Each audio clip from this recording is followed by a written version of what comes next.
Ko'pchilik erkaklar gelni surtadi, sochni taraydi va shu bilan styling tugadi deb o'ylaydi. Aslida esa styling sochni faqatgina ushlab turish emas, balki soch turmagini ochish, yuz shaklini balanslash va umumiy imijni ko'rsatib berish. Bugun men sizlarga styling vositalari turlari, qaysi sochlarga qaysi biri mos kelishi va eng ko'p qilinadigan xatolar haqida gapirib beraman. Styling 3 ta vazifani bajaradi.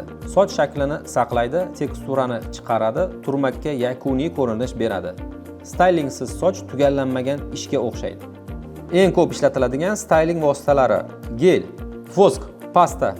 O'rtacha uzunlik va o'rtacha qalinlikdagi soch turmaklariga ko'proq pasta va matoviy effektli vosklar to'g'ri keladi.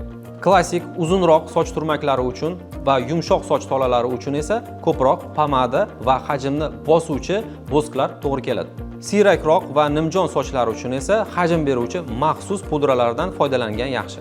Eng ko'p uchraydigan xatolar: juda ko'p mahsulot surtish, noto'g'ri vosita tanlash, har kuni sochni yuvmasdan styling qilish. Bu sochni og'irlashtiradi, terini yog'lantiradi va turmakni buzadi.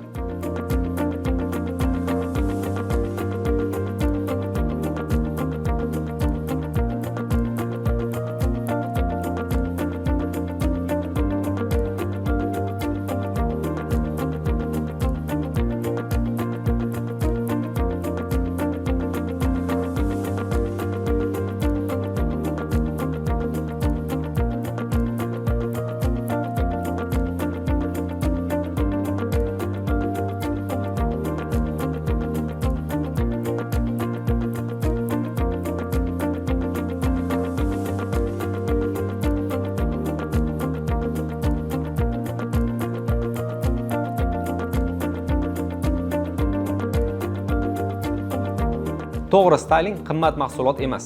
Bu to'g'ri tanlov, to'g'ri miqdor va to'g'ri ishlatish texnikasi. Shunda har qanday soch turmagi professional ko'rinadi.